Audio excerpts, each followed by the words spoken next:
Hello, hello, hello. What is going on, everybody? Happy Monday. So, as I'm sure you've realized already, new day, new time, but same amazing astrology. All right. So, happy Monday. Hopefully, your week is starting off well. Hopefully, right? If you're new here, welcome. My name is Mel, your new favorite astrologer, and I'm the founder of Divine Feminine Works, where I help people unlock their divinity and discover their magic. All right. And as always, if you're returning, welcome back.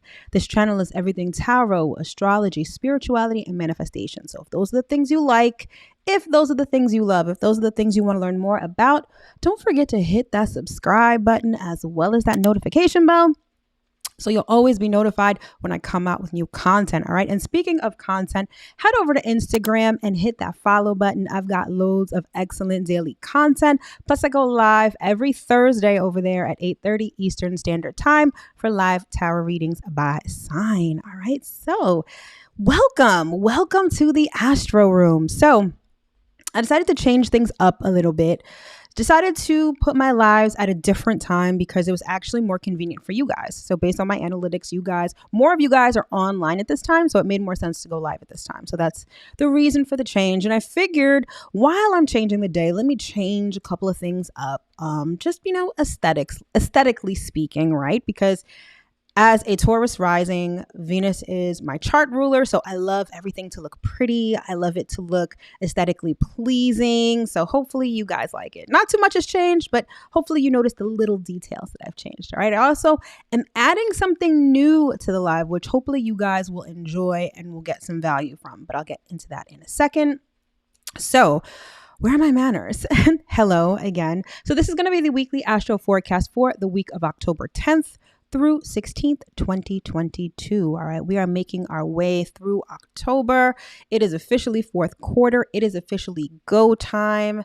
This is the time of year where everyone starts to get serious, right? We spent the summer, bullshitting, doing whatever. And now that it is the fourth quarter, it's time to get serious and it's time to think about the future. Okay. And so if you watched my monthly Astro Forecast for October, and if you haven't, you definitely should. The link is in the description box below. I talked about how October is very much a different beast than, the last couple of months. The last couple of months, we had quite a few retrograde planets, Mercury especially. We all know how that goes. And October, it's a whole bunch of energy shifts.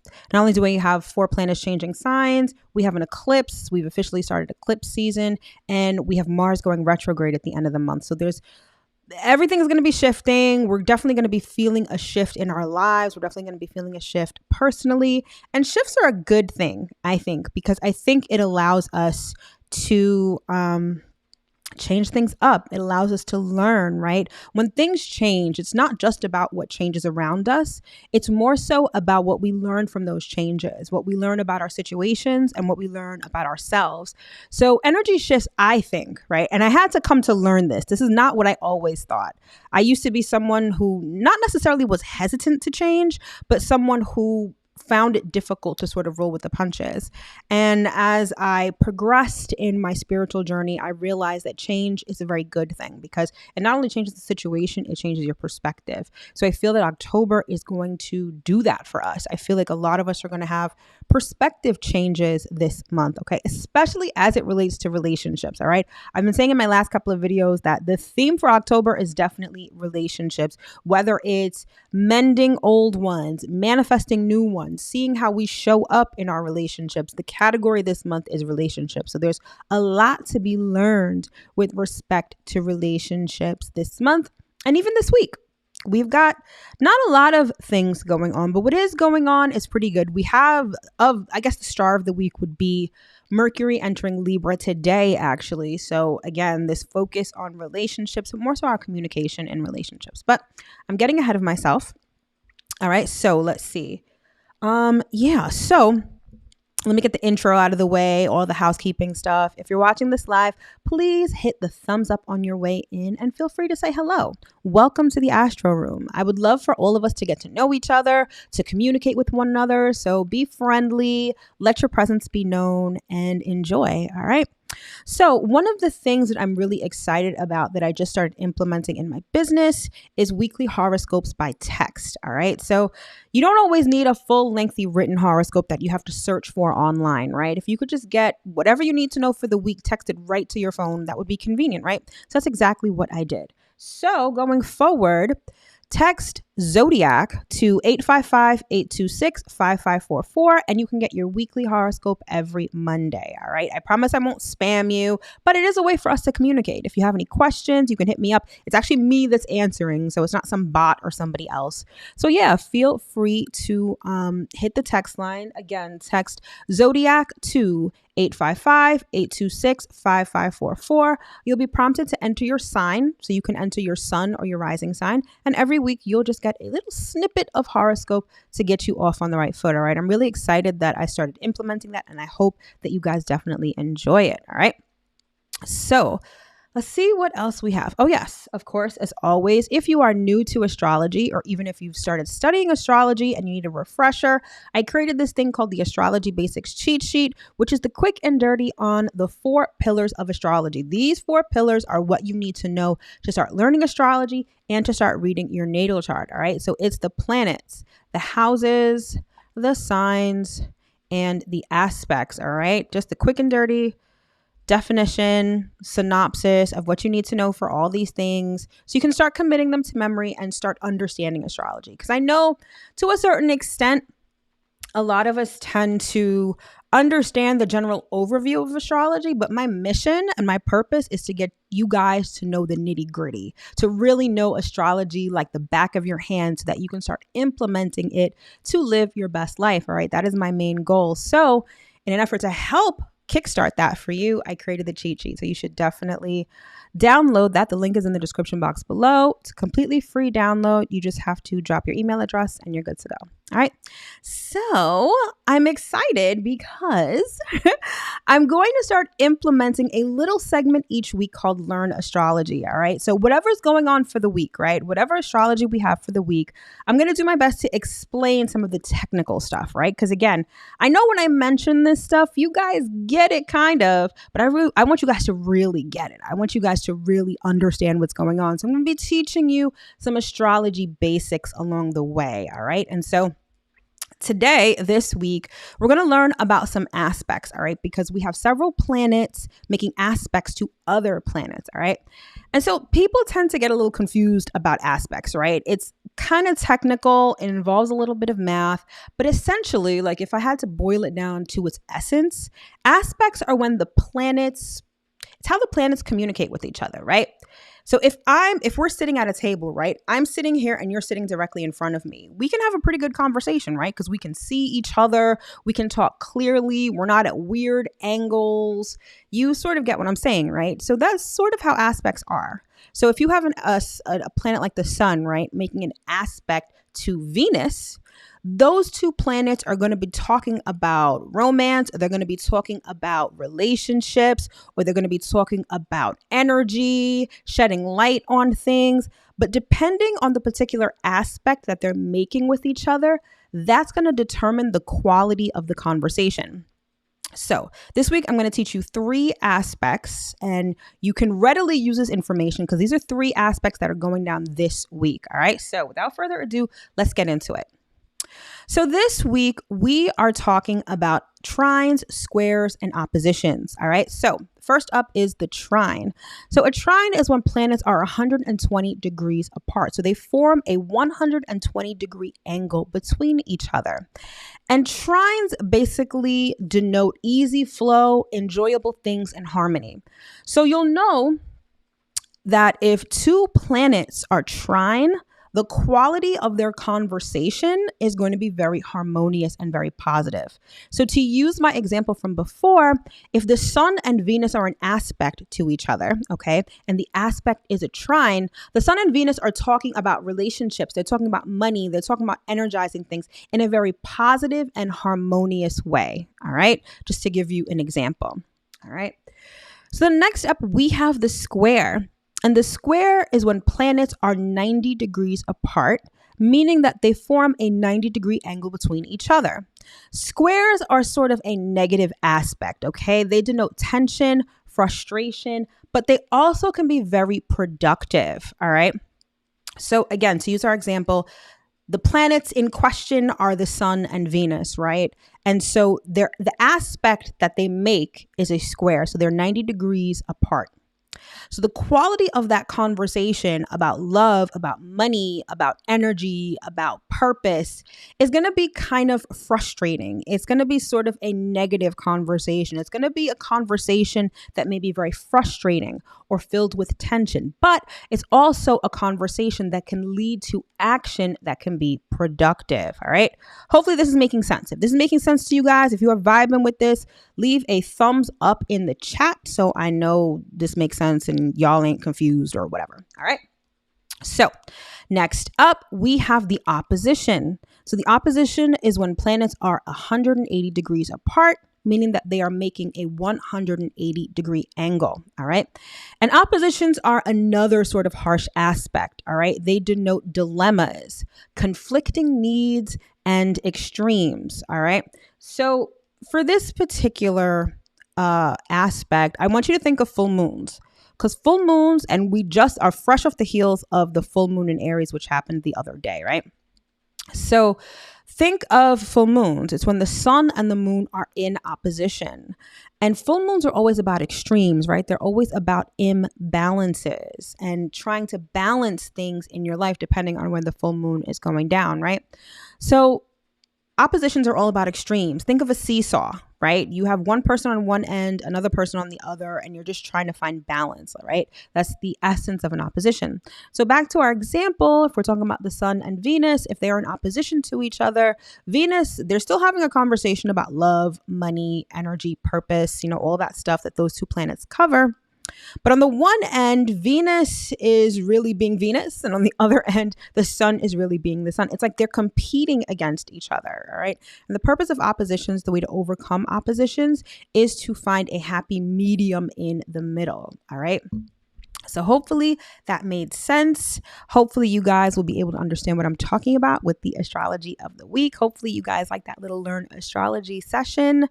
And let's get into the nitty gritty for the week. All right. So as always, we start with the highlights.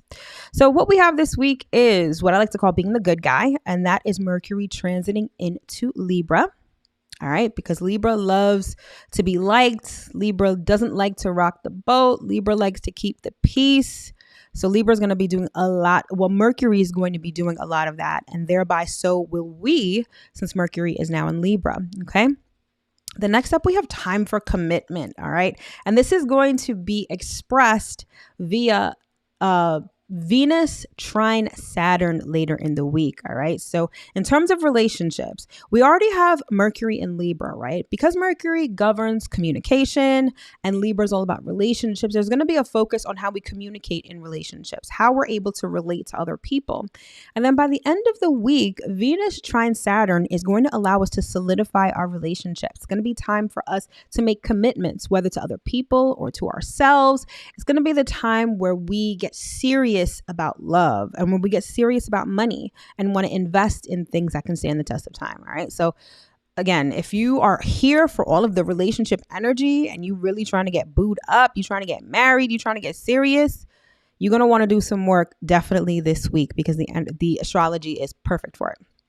And then finally, we have what I like to call letting go. This is the waning gibbous phase of the moon. So as you know, we're fresh off the heels of the full moon in Aries, which happened yesterday.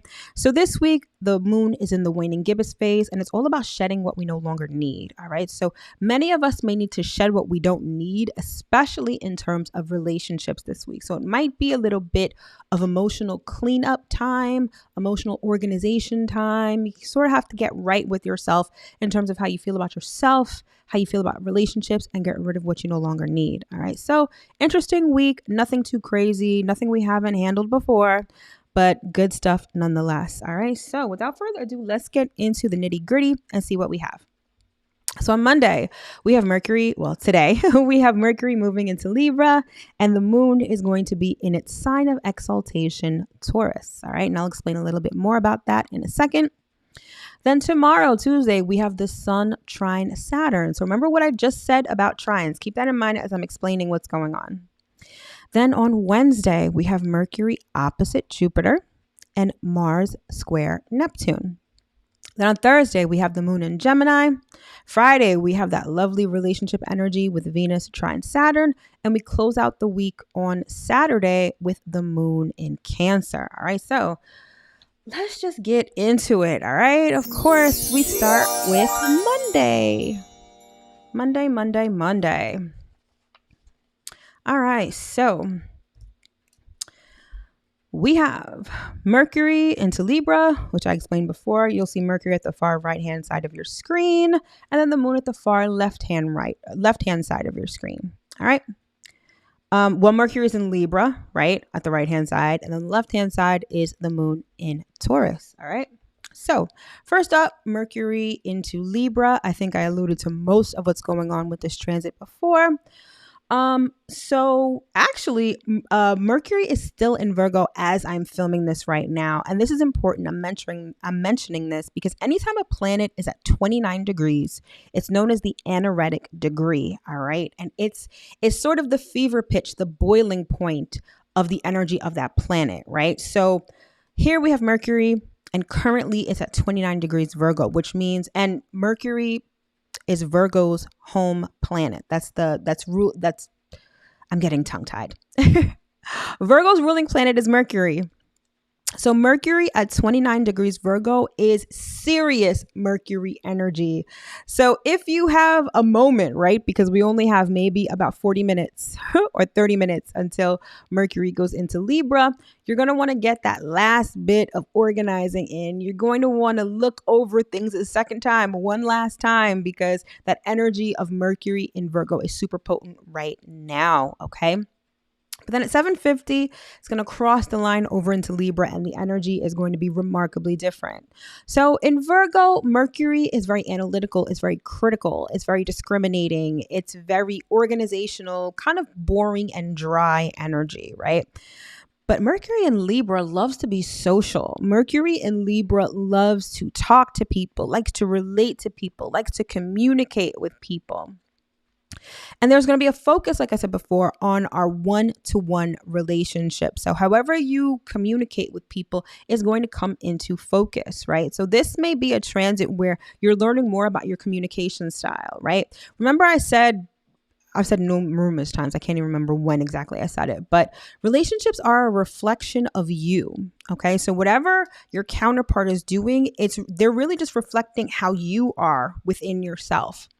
So if you find that, especially because Mercury in Libra is sort of going to put our communication in relationships to the forefront, right? It's sort of going to be at the tip of our thoughts.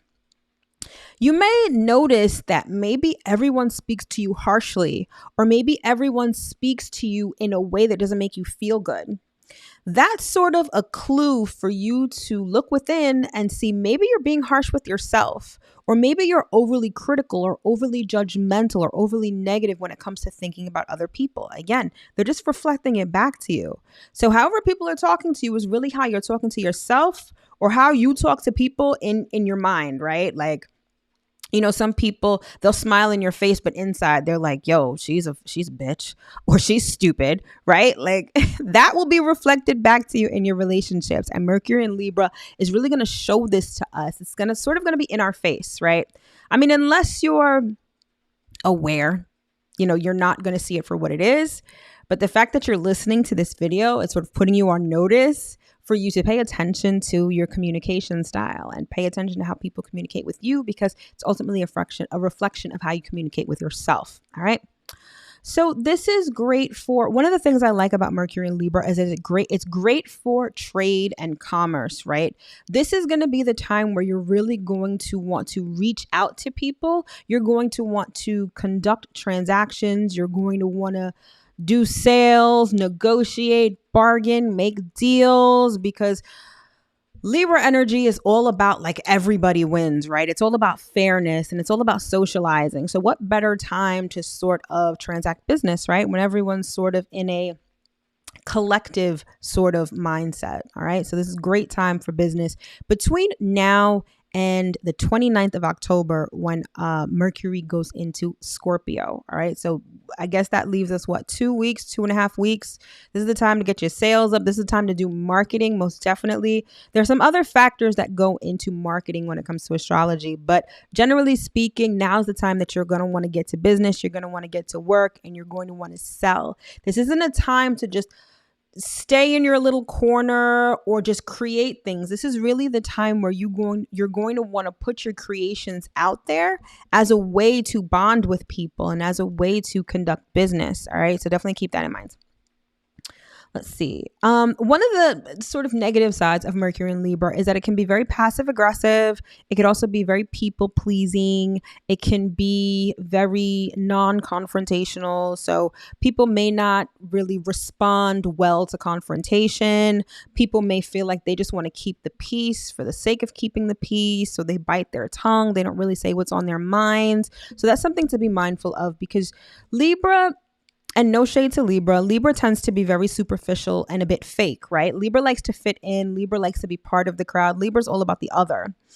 And so when we have Mercury in Libra, our communication may be geared towards fitting in. Our communication may be geared toward people pleasing, going with the crowd and stuff like that, not wanting to rock the boat, okay? So something to be mindful of. If you have something important to say, if you have something perhaps controversial to say, you're going to want to do it in a way that is not so harsh. You don't necessarily want to be like hammering it on people, or, being excessively aggressive in your communication, but you're going to want to stand up for yourself and sort of do it from a place of fairness. And I think it should be received well. All right, so that's Mercury into Libra. And then we have the moon in its sign of exaltation, Taurus. So when a planet is in a sign of its exaltation, it means that it's treated like a king or a queen. So the energy is very potent. So tonight, if you're feeling sleepy, if you're feeling like you don't want to do anything, if you're feeling lazy, that's the point, because the moon in Taurus is all about comfort. Anything that's outside of your comfort zone, you don't want to do it usually. You usually want to, well, you're welcome. I'm well, thanks. How are you? You usually just want to chill. This is like Netflix and chill. This is having comfort food, having ice cream in your sweats, under your blanket, watching some movies, watching some YouTube. Like, you really just want to chill. And there's a place for that, right? We don't have to be on the go all the time. And the moon in Taurus reminds us that we can stop and smell the roses, and we can really just chill. Not everything needs to be on 100 all the time. All right. So if you can tonight, just relax. I mean, I'm sure you're probably doing that right now. You're listening to me and relaxing, right? So you're definitely in alignment with that moon and Taurus energy, and I love it. All right. So with that being said, let us move on to Tuesday. All right. So Tuesday. So on Tuesday, we have the Sun trine Saturn. I remember what I said before about trines. Trines are all about harmony. So the conversation between the Sun and Saturn is going to be harmonious, and it's going to be positive. All right.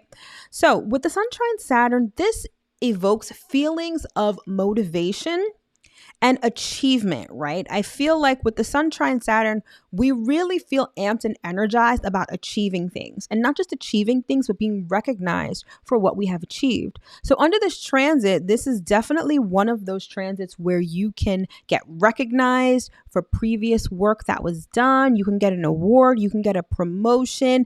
Anything having to do with work or career is sort of going to be affected positively by the Sun trine Saturn, all right?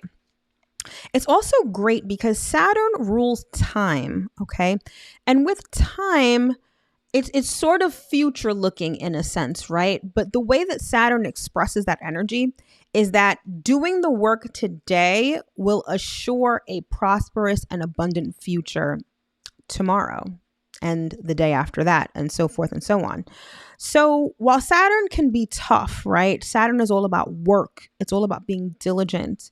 This is the time where you're going to want to set long-term goals, because you're not only going to feel like doing that, but I also feel like you're going to look at it from a very practical and responsible sort of way. Like, this is one of those transits where you're like, all right, let me implement a savings plan. And I feel like if you start any sort of activity like that under this transit, you're going to have the staying power and the motivation to keep going. I feel like starting a savings plan under this transit, you're going to be diligent about contributing to that savings plan and contributing to that savings plan for the long run. All right. So it's a great transit to get things done, future oriented. Again, it's all about like the work you do today are the rewards that you can reap tomorrow. So keep that in mind. It's also easier to reach your goals now because you have a clearer and a more practical understanding of them. All right. An interesting note with this transit is that your relationship with men or superiors, authority figures, will likely be pretty good with this transit. So when it comes to people like bosses, managers, supervisors, any of those people, mentors, your relationship will get like a bit of energy and a bit of positive energy at that. All right. So if you have something that you want to talk to about if you have something that you want to discuss with your boss, if you have something that you want to discuss with a superior at work, you're definitely going to want to do it on Tuesday when the sun is trine Saturn. It's going to be an excellent day for that. There's also going to be this feeling of high self-esteem, of self-confidence, especially if you've put in work over a long period of time. I feel like over the last couple of weeks, many of us have been putting in the work, but haven't been seeing the results. And you may have been feeling a bit discouraged, right? Like, why am I doing this? Why? I don't see the point in this, and feeling down and feeling like you want to give up. I feel like under this transit, and again, it's Sun trine Saturn, I feel like you're going to perhaps see rewards for a job well done. And I feel like you're going to feel confident about what you've done, right? So you're no longer going to feel discouraged. I feel like you're going to feel good about the work that you've put in. All right. And it also just reminds us that patience and attention to detail are necessary. All right. And so whatever you're doing, if you're doing it knowing that you're not going to reap the rewards right now, right? If you're patient about the rewards and if you pay attention to all of the practical details that go into whatever it is that you're doing, it definitely assures success in the long run. So Tuesday is a great day to get to work. It's a good day to be diligent. It's a good day to work on long-term plans, and it's a great day to plan for the future. All right. So that is Tuesday. And so now we move on to Wednesday. Wednesday. All right. So on Wednesday, first up, we have Mercury opposite Jupiter, and you'll see Mercury at the top left-hand side of the chart. And Jupiter is in close proximity to Neptune at the bottom right-hand side of your chart. They're not conjunct, but they're kind of close to each other. All right, so Mercury is going to be opposite Jupiter. And then we have Mars square Neptune. So you'll see Mars at the top right-hand part of the chart, and it's making an aspect to Neptune, which I said is not too far from Jupiter, at the bottom right-hand part of the chart. All right, so let's talk about it. So Mercury opposite Jupiter. So I want you to remember what I said about oppositions before. It's when planets are 180 degrees apart, so they're completely opposite each other, right? Hence the name. And it's usually a negative aspect that denotes tension, dilemmas, and extremes, right? But the caveat or the footnote to that is that whenever you have an opposition involving Jupiter, it's actually a pretty good thing. Let me not say pretty good. It's actually a positive thing. It's not a negative thing. All right. So this is also one of those days, and it sort of piggybacks off the energy of Tuesday, but in a slightly different way. So Jupiter allows us to see the bigger picture and to see the bigger picture with optimistic eyes, right? Mercury is all about ideas and thoughts and making plans. So Wednesday is a great day to think about the future and make plans. So on Tuesday, you're urged to make plans for the future because you understand that you got to put in work to get rewards. And then on Wednesday, you're still going to be able to think about the future and plan for the future, but you're going to be optimistic about it, and you're going to be able to see the bigger picture. So you're going to want to take Tuesday and Wednesday to really sit down and think about what it is that you want. What is it that you want to achieve? What work has to go into producing whatever it is that you want to have? And then by Wednesday, I feel like you're going to be able to see the bigger picture. You're going to be able to, yes, as a matter of fact, Jupiter is going to go back into Pisces. It's currently retrograde. So I don't know the exact date, but it is this month. It's probably in the next 2 weeks is that Jupiter is going back into Pisces. So it's like you're going to be optimistic and you're going to be able to see the bigger picture of what you're trying to accomplish. So much can be done in terms of future planning midweek, definitely Tuesday and Wednesday. All right. But here's the thing. With Jupiter, you can see the bigger picture, but you definitely can't see the details. So when it comes to making any important decisions, when it comes to doing something like signing a contract or submitting something that has a lot of moving parts, you're going to want to get advice, get counsel from someone who can help you, because you're not going to be able to see the little details. You're going to think big picture. Like, let me give you an example of a contract, right? You're getting ready to sign a contract with a counterpart. Let's say you're an influencer and it's a brand deal. And all you can see is how much they're going to pay you per month. And you're like, yeah, let's sign on the dotted line. This is great. This really fits into my business structure. I love this brand. I love what it's going to do for me, right? And I love how much money they're paying me. Great. But you need to look at the details because you don't know how often you have to post, what you have to post. Maybe there are certain things that you need to say on camera or in your video in order to stay in good standing with this contract. All right. So you're going to want to get advice. You're going to want to consult someone who can help you iron out those details because your head might be in the clouds and you're really just going to be focused on bigger picture. Okay. There also are going to be many opportunities for success with this transit. All right. But keep in mind that although a lot of opportunities may come up, not every opportunity is worth exploring. Okay. And so you don't want to get into a space of trying to do the most, trying to take on everything. The thing with Jupiter is that it is a planet of excess. It's all about expansion and growth. And Jupiter, whenever you're overconfident, whenever you overpromise and underdeliver, whenever you overestimate anything, Jupiter is at work. Okay. So although there are many opportunities, don't feel like you have to take all of them because it's going to come back to bite you in the ass. All right. So moderation is key. And again, you're going to want to talk to people, right? Especially because Mercury is in Libra and it's all about how we communicate with others. You're going to want to open your mouth and talk to people about these opportunities, about this deal, about this contract, about whatever it is that you're working on so that you can understand the details and make an informed decision. All right. There's also this element of being a bit provocative with this transit, all right? Now, keep in mind that Mercury in Libra doesn't like to rock the boat. Mercury in Libra likes for things to be pretty and pleasing and polite and diplomatic, okay?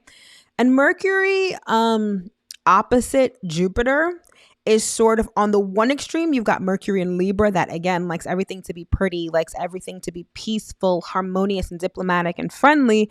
And Jupiter in Aries is with the shits. Jupiter in Aries wants to pop off in a big way. Jupiter in Aries wants to let their particular opinion, wants to let their particular needs be shouted loud and proud from the rooftops for everyone to hear, okay? So for some, you may find this transit is sort of finding the balance between people pleasing and provocation. Okay. So keep that in mind if you find that that's what's going on. If you find that maybe what you're saying is being received by people in a way that makes them feel a certain way, or if you feel like maybe someone is saying something to you and you're just like, what the hell are you talking about? Like, that's too much. That's definitely Mercury opposite Jupiter at play. All right. So again, anytime you have an opposition, the best way to overcome it is to find a happy medium. All right. So find a medium between provocation and peace, and you should be good to go. All right. Then on Wednesday, we also have Mars square Neptune. All right. And I don't necessarily like this transit. Remember what I said before about a square. So a square is when two planets are 90 degrees apart. And squares are a sort of negative or harsh aspect. So the quality of the conversation between Mars and Neptune is going to be not so good. All right. And it denotes tension and frustration, but you can use that tension and frustration to be productive. All right. Now, anytime we talk about Mars, we're talking about energy, like specifically energy levels, like your physical energy level. Mars is like when you start a car, when you rev an engine, it's like ready to go. It's amped, it's motivated, right? Neptune is almost the complete opposite. Neptune is dreamy, it's lethargic, it's just Neptune lives in its head, right? Neptune lives in the clouds and fantasy. So when we have an aspect like Mars square Neptune, our energy levels can feel a bit low. So wherever Mars is in your chart, is likely where you're feeling motivated with something, okay? And Mars is currently in Gemini. So you're going to want to look at Gemini at your chart. In your chart, Mars is going to be there. And whatever house it's in is it's going to let you know how your energy levels are or what you're putting your energy towards, okay? So Mars square Neptune is like you may be amped, right? Let's say you've got Mars in your second house right now. The second house rules money and material possessions. So you are amped to make money. You are trying to make bank. You are trying to stack your coins. I'm sure you've seen... Hello, my friends. How are you? Thank you for coming through. I appreciate it. So Mars in your second house, you trying to make bank. I'm sure you've seen this Instagram post at some point. It's like, September, October, November, December, it's like Stacktober, Stackvember, Stackcember. Like it's all about stacking coins, right? Because it's the end of the year. And so that's how you're feeling, right? But with that square to Neptune, you're just like, you're finding it hard to get up and go. You're finding it hard to be motivated. For some, you may even just feel discouraged, all right? And Neptune has a way of clouding your thoughts. It has a way of warping reality. So you may not only be feeling low energy, you may be feeling discouraged, but you also may be feeling things like paranoia, jealousy, suspicion. Like Neptune energy is all about illusions. You said, what about the third? As in the third house? Do you have Mars in the third house? If you're talking about the third house, that would be communication and ideas. It's also the house where you transact business, okay? It's all about transactions. So Mars in the third, it's going to make you... Generally speaking, Mars in the third, you'd be very chatty, or you'd really be amped to make sales, learn new things, and your mind is going to be firing on all cylinders. It's like going from 0 to 60 in 2 seconds. But with Mars square Neptune, your mind may be playing tricks on you. You may not be perceiving reality for what it really is. You may be perceiving reality from a place of paranoia, a place of negativity. Like, again, I feel like overall, like Mars square Neptune with Mars in the third, like I feel like your mind may be playing tricks on you. Okay. So yeah, Neptune has a way of not only warping reality, but it also rules things like deception, illusion, secrets. Okay. So when you infuse that energy with Mars, right, you have this fear of moving forward because maybe you feel like someone's going to sabotage you, or you feel, even though that may or may not be true, or you feel like,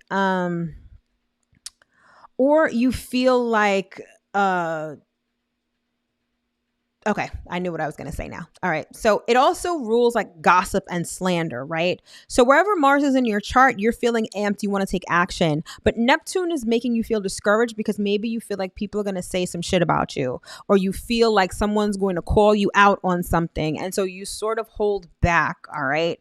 And so that's sort of the essence of Mars square Neptune. Okay. And so if something sounds too good to be true, it definitely is. You're going to want to be very careful about who you listen to, about your mental diet. You're going to want to be very careful about what you're ingesting mentally, okay? Or anything, right? Even physically, because Mars sort of has this very visceral energy. Mars has a lot to do with our body, okay? So you're going to want to be careful about what you listen to, who you follow, all of those kinds of things, because people can with a warped sense of reality and being under sort of this energy of illusion and secrets and deceit, things may not necessarily appear as they really are. Okay. And so again, I feel like that Mars energy is going to have you amped and motivated to start something new, to get going, to most importantly, take action. And Neptune is sort of going to psych you out mentally and or emotionally. And so if you feel that way, I would suggest that you don't take action, right? This transit won't last for too long. It's going to last for a couple of days, maybe a week, but you're going to want to sort of take things slow. Definitely don't be impulsive. You're definitely going to want to think things through. I would say consult someone, but Neptune, the way that goes, this person, especially if you have a weakness that they know of, it's almost like they could try to exploit it. All right. So I would say just let this transit pass, let the energy pass before taking any action on starting anything new. And again, you're going to want to look at your chart to see where Mars and Neptune actually are, because that will tell you what this has to do with. All right. So hopefully that made sense to you guys. All right. So now we are going to move on to Thursday. All right. So on Thursday, we have the moon moving into Gemini. And this is very busy body energy. I have to say, like Gemini, I love Geminis to death. I'm surrounded by so many Geminis in my life. They have this busybody energy to them that I love. It's sort of youthful. It can be a little mixy. It's very out there. It's very vibrant. It's witty. It's intelligent. It's good stuff, right? And when the moon is in Gemini, we have this urge to sort of just chat it up with people. We have this urge to communicate. We have this urge to think. We have this urge to learn. Gemini loves learning new things and specific based knowledge, right? This isn't learning on like an esoteric level, right? Even if you're learning something esoteric, let's say like astrology, Moon and Gemini will want you to learn the very basic skills, sort of the stuff that I cover in my astrology basics cheat sheet. Yeah. You're going to want to download that if you haven't. That's kind of the stuff that you would learn under the moon in Gemini, right? Specific stuff. We also have an innate curiosity that comes out when the moon is in Gemini. So we want to explore things. We want to investigate things. We kind of want to, and by investigate, it's not necessarily going deep under the surface. It's just learning. It's just peeking in and seeing what this is, peeking in and seeing what that is, allowing you, it allows you to sort of indulge in your curiosities. All right. It's very lighthearted energy. Moon in Gemini is all about multitasking, again, chatting people up, communicating with people. But keep in mind that it's also very restless, okay? And how this can play out is that Moon in Gemini, you may just find yourself busy, like lots of emails, lots of text messages, lots of communications, right? On the flip side, Moon in Gemini can also be like a lot of emotions. You can be feeling a lot of things at once, but not necessarily on a deep level. Like you're sort of just skimming the surface in terms of emotions, but you may be feeling a lot of them, right? Your emotions may sort of just be all over the place, all right? So that's something to keep in mind. Anything having to do with mental activities, things like reading, learning, writing, multitasking, teaching, making connections, going on short trips, all of those things are going to bring us emotional satisfaction when the moon is in Gemini. Now, because we're in the waning gibbous phase, and I said before, the waning gibbous phase is sort of about letting go of what we no longer need, what doesn't serve us. And so with Gemini, you may feel like this emotional cleanup, like you may multitask, right? You may really be serious and really like intentional about making sense of all these different emotions, right? And at the same time you're scripting, at the same time you're journaling, or maybe you're meditating, or you're writing a book, or you're doing a whole bunch of other stuff, or you're learning, or you're doing a course, like you're doing a lot, right? You're doing all the things at once. So keep that in mind. Like, although you may feel the need to multitask, I feel like when it comes to that emotional cleanup, you're going to want to be not only intentional, but take some time to dedicate to that, okay? It's not just another thing to cross off your to-do list. I feel like it's one of those things that you're going to want to be intentional about and set some time for, all right? So a lot can be accomplished with Moon in Gemini. Just make sure you don't fill your plate too much, all right? So now we move on to Friday. Friday. I think someone texted me today with that. Happy Friday. I was like, okay, whatever. All right. So on Friday, we have that really nice transit between Venus and Saturn. We have Venus trine Saturn. You'll see Venus at the bottom, sort of center part of the chart. And Saturn is at the top right-hand corner. All right. So again, as I alluded to before, Venus trine Saturn is excellent. It's excellent for relationships and it's excellent for money. All right.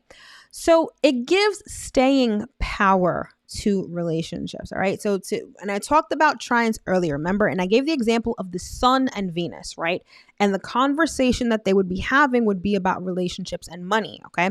So Venus and Saturn, their conversation is about the same thing. It's about relationships, money, could also be about karma, could be about time.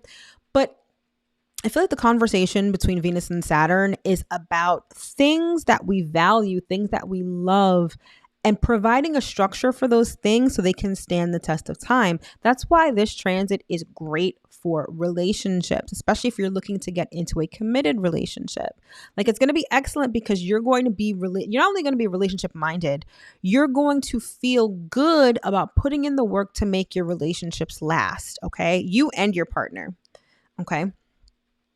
And I believe that Venus is still in Libra. So Venus is in its home sign. So that Venus energy is feeling really good. It's very potent, right?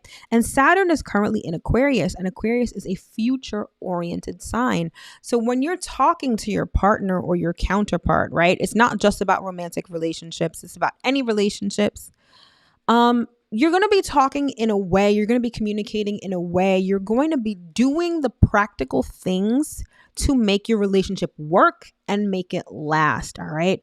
So typically Venus trine Saturn, I do electional astrology. And what that means is that I plan out when is the right time to do things. Okay. There's a right time to get married. There's a right time to go on a trip, depending on the astrology at the current time or the time frame that you're looking to do those things, right?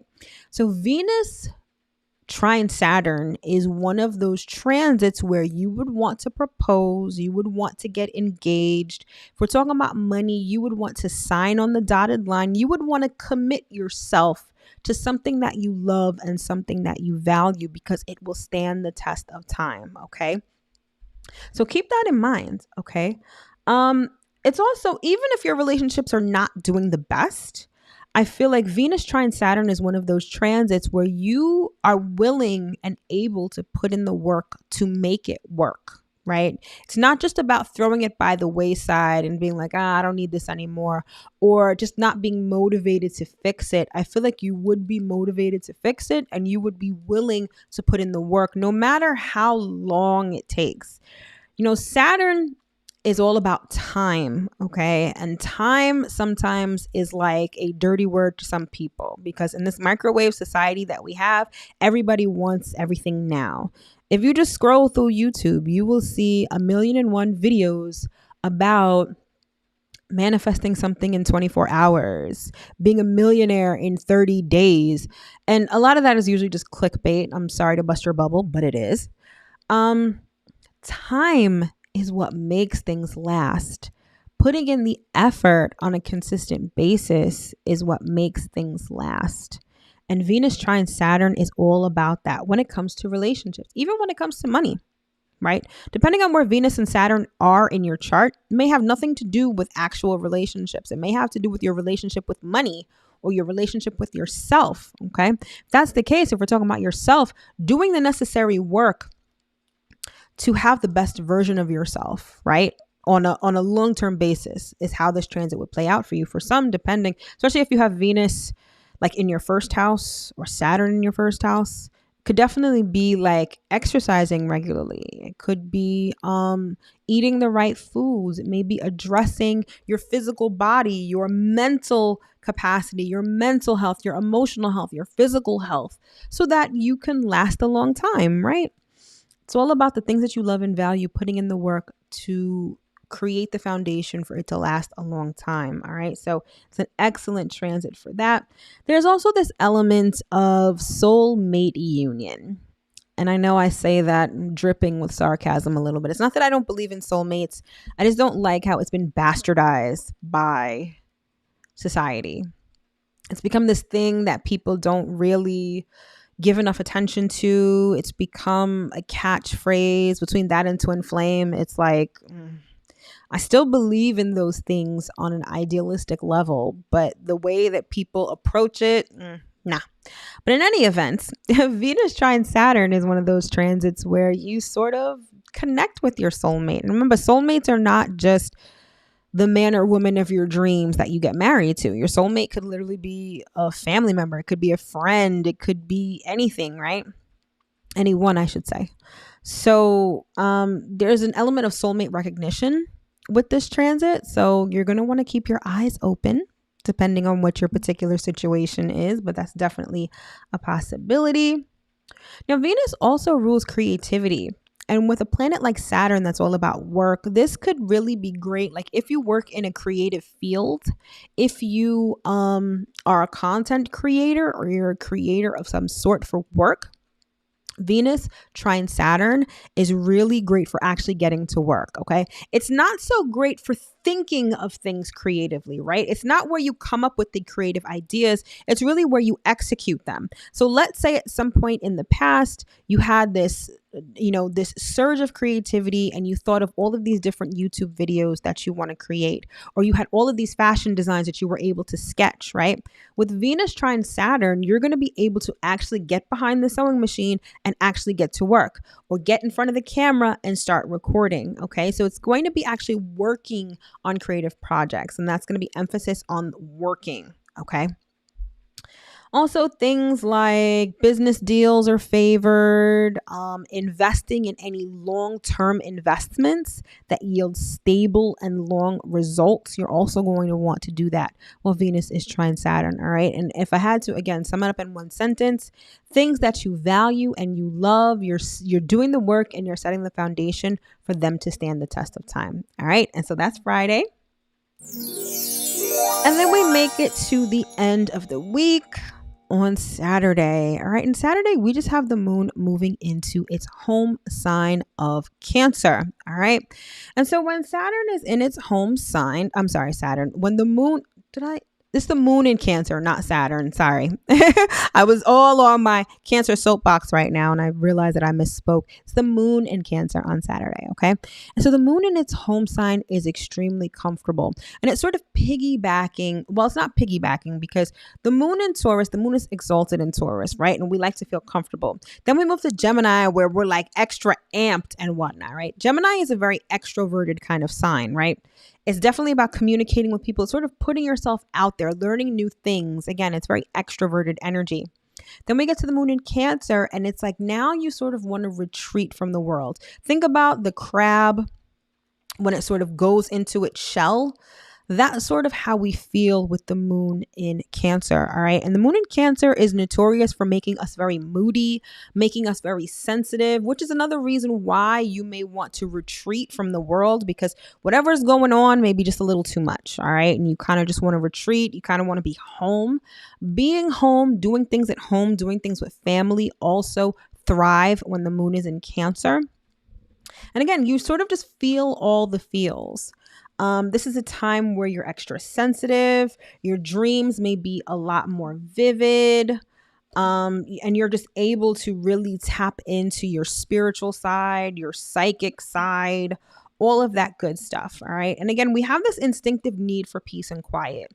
Again, with moon in Gemini, I feel like we're sort of out there. We're all over the place. We're talking to people. We're doing the most. We're socializing. We're communicating. We're learning, all that stuff. And when that can be a little bit too much of sensory overload, moon in Cancer sort of reins it back in and allows us to quiet down and get some peace and quiet. All right. So our basic emotional needs come to the forefront when the moon is in Cancer. So things like safety, protection, shelter, feeling like you belong, feeling like you're accepted, feeling like you're loved and provided for. Those things may come to the surface and may be reflected to you via your closest relationships. All right. It's also a time to get in touch with what really motivates you on intuitive level and on a deep subconscious level. All right. So moon in Cancer is always great for quiet time. Just like moon in Taurus, I feel like it's great for just chilling. It's great for relaxing. It's great for being at home. It's also great for spending time with family. Being that it's on a Saturday and it's the weekend, you may just spend, you may have to run some errands, but you probably just want to spend time at home, doing whatever it is that you need to do, chilling, relaxing, spending some quiet time, not necessarily being out on the streets and doing a whole bunch of stuff. All right. And again, with the moon in the waning gibbous phase, this is about doing that emotional cleanup. And with the moon in its home sign, in an emotional sign like Cancer, many of our emotions may come up, hence why we may feel moody or very sensitive, in order for us to figure out what we need and what we don't need. Especially, like when you're at home and you're kind of just cleaning and you don't necessarily plan on doing a deep clean, but you start cleaning and then you notice a bunch of it ends up being a deep clean and you realize a whole bunch of stuff that you don't want. And you're like, let me just get rid of this. Let me just dive right in and figure out what needs to stay and what needs to go. That's sort of what we're going to be doing with the moon in Cancer, but on an emotional level. All right. You're also just going to want to rest. Like whatever's happening, nothing is truly an emergency. I feel like you can rest and surrender to the idea of resting and just relax. It's a great way to end this week. This week is definitely not too crazy. I feel like we've got some really great things in store, especially on the relationship front. Just be mindful of Wednesday with Mars square Neptune. Don't get got. If something sounds too good to be true, it probably is. You probably don't want to take important action midweek. You're going to want to let the energy sort of pass and subside before making any important steps or taking any important decisions. All right, my loves. And that is the weekly Astro Forecast for the week of October 10th through 16th. I sincerely hope that you were able to get at least one important piece of information from this live or from this replay. All right. If you're interested in any of my products or services, those links are in the description box below. Thank you so much for tuning in. The new time is going to be Mondays at 7 p.m. Eastern Standard Time here in what I like to call the Astro Room. So join me next week, same time, same place, same amazing astrology. All right. Have a great week and take care.